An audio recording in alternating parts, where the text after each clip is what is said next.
So, last week when I said I had plans for a couple of videos in a row and my Tuesday video should actually be out on Tuesday for once, yeah, forgot about Labor Day Monday.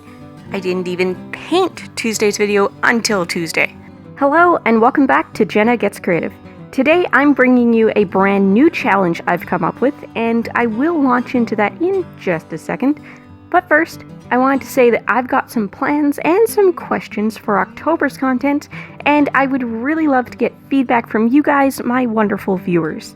I'll summarize what I'm asking in the pinned comment, but I am going to explain myself here in the voiceover a bit more in depth after we talk about the challenge. And if you're new here, hello! My name is Jenna. I am a freelance editor and illustrator here in Newfoundland, Canada. I run a book review blog, and twice a week I upload here on YouTube. I do both art and booktube content.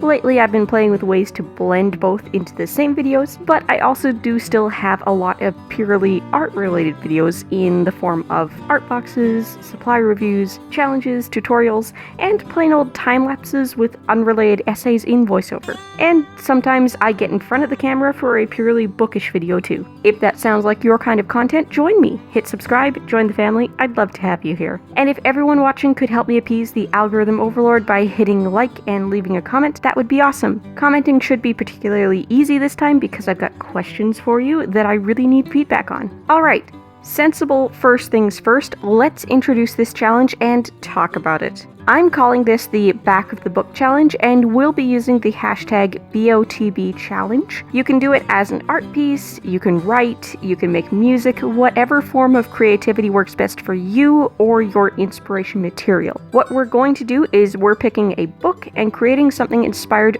only by the information we can get from the outer cover. That's title, cover design, and the all-important back of the book synopsis blurb. I think this could be really interesting both with books you've never read before as kind of a predictive piece or a pre-read homage, but it could also be really interesting as something you do after reading something you really enjoy or really connect with. It might be harder to follow the rules with the latter though, since you'll already have more information than what's on the back of the book. The book I'm starting this off with is The Coward by Stephen Aryan, and I haven't read this one yet. I was supposed to be on the blog tour for this one, but the organizer lost a few confirmation emails. I know at least one other person it happened to, but they sent us print copies anyway as an apology. My review schedule is always so busy that when something like that happens, honestly, it takes me longer than I'd like to admit to actually get around to the book. This was a NetGalley arc for me. I was going to read and review it in time for publication, then I got invited onto the tour, and I was going to read and review it in time for whatever tour slot they gave me, regardless of if that was before or after pub day, and then that didn't happen.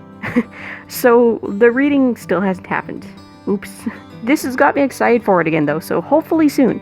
I'm going to read you the back of the book synopsis, and then I'll tell you what I've decided to create, and then we'll move on to those questions I want input on for my October schedule. If you decide to try this challenge, regardless of what book you pick or where you share your creations, let me know. I want to check it all out. It doesn't have to be this book. Use whatever book is calling your name. Once there are at least 3 videos out there, I'll make a playlist for the challenge. Who will take up the mantle and slay the evil in the frozen north, saving all from death and destruction? Not Calcressia. He has done his part. Calcressia is a legend, a celebrity, a hero. Aged just 17, he set out on an epic quest with a band of grizzled fighters to slay the Ice Lich and save the world, but only he returned victorious. The Lich was dead, the ice receded, and the 5 kingdoms were safe. 10 years have passed. Kel lives a quiet farmer's life, while stories about his heroism are told in every tavern across the length and breadth of the land. But now a new terror has arisen in the north. Beyond the frozen circle, north of the Frostrunner clans, something has taken up residence in the Lich's abandoned castle, and the ice is beginning to creep south once more. For the second time, Kel is called upon to take up his famous sword, Slayer, and battle the forces of darkness. But he has a terrible secret that nobody knows. He's not a hero, he was just lucky. Everyone puts their faith in Kel the legend, but he's a coward who has no intention of risking his life for anyone.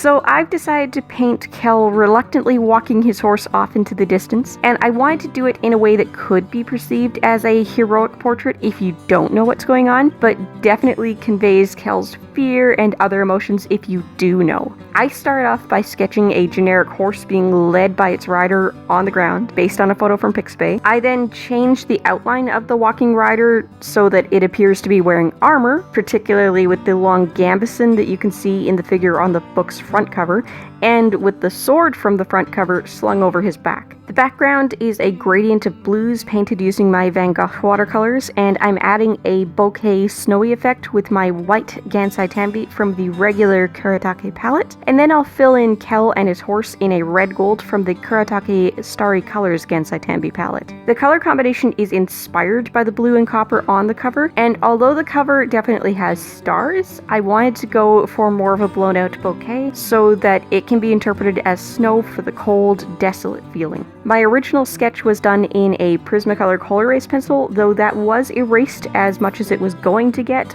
by the time I turned on the camera. I just saved the outer outlines with a sepia-colored Copic multiliner because it's close to the color I was going to be putting down and it wouldn't smudge and lift with the watercolor like a col-erase pencil would do. The paper is B Paper Company Rag Cotton watercolor paper in the pre-cut 6x9 sheets. What do you think? Does this fit the synopsis? If you've already read this book, does it fit the actual book contents? I really hope this challenge does well because this was fun and I'd like to do more of these videos. On that note, let's talk about October's video plan. October is both Inktober in the online art world and Spooktober in the online book community, which means I have a bunch of fun little challenges to do and I want to share. So here's the plan. I'll be putting out an Inktober video every single day in October, but the vast majority will be shorts because I don't have time to commentate and edit 31 full-length art videos, and some of my regular upload slots need to be different things. You'll definitely be getting a wrap-up in the last week, and I may do 1 or 2 other videos in October as a full-length dedicated video to just one Inktober prompt, but mostly they're going to be shorts. If you don't normally watch short contents on YouTube, especially if you never watched any of the shorts I tried out earlier in the year when shorts got started, then YouTube might not recommend them to you or notify you at first. Come looking for them. Watch them.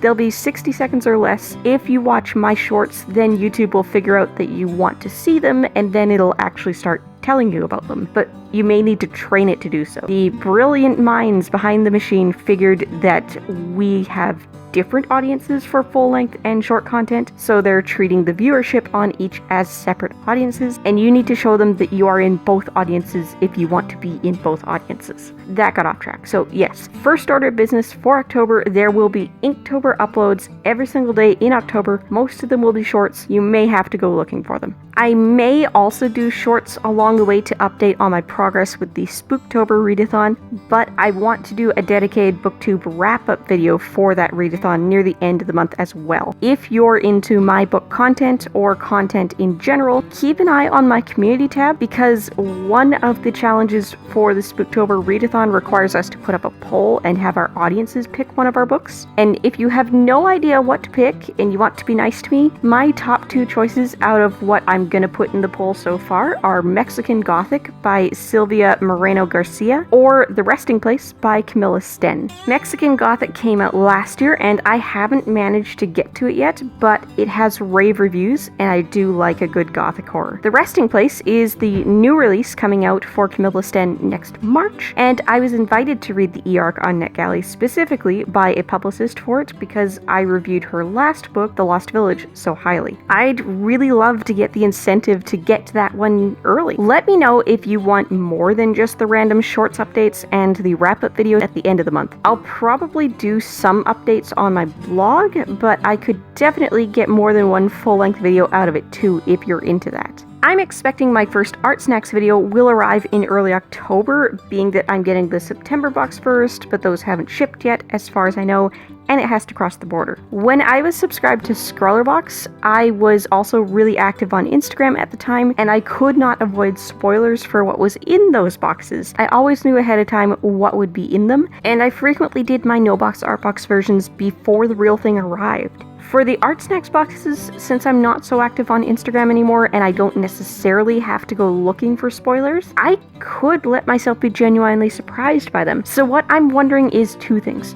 First, the unboxing part. Do you want me to time-lapse blast through the unboxing like I do with my fake boxes in the No Box Art Box Challenge and like I was doing with the scroller box? Or do you want me to slow it down and have a live reaction unboxing at the beginning of those videos? Think what Kacey Golden and Kattvalk and DrawWiffWaffles all do with their boxes. They talk their way through the unboxing and react to the supplies and swatch them there on camera, give you their honest first impressions, and then they plan the piece and get into the full artwork. I think I'd like to try that style. I would still read the card to you in the voiceover on the artwork end of the video, and I would still put up all of the price research and cost breakdowns and stuff like that in the description like I always do for art boxes. We would just give the unboxing part a little more time at the beginning so I could live record my initial thoughts. Second proposal for the ArtSnacks videos, I'm going to be getting the basic tier boxes, and I want to know if you guys want me to No Box Art Box style